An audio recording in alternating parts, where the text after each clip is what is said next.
Visa নিয়ে বাংলাদেশিদের জন্য নতুন এক সতর্কবার্তা দিয়েছে ঢাকায় অবস্থিত মার্কিন দূতাবাস।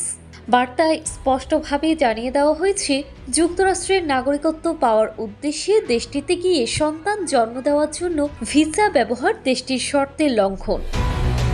বুধবার সকাল 9টা 30 মিনিটে দূতাবাসের ভেরিফাইড ফেসবুক পেজে দেওয়া এক পোস্টে এই বার্তা দেওয়া হয়েছে।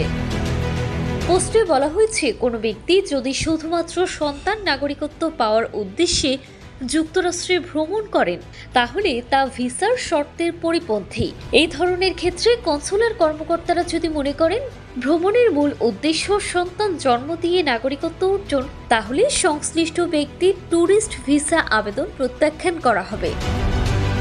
দূতাবাস আরও জানায়, এ ধরনের কার্যক্রম যুক্তরাষ্ট্রের ভিসা নীতির আওতায় অনুমোদিত নয়।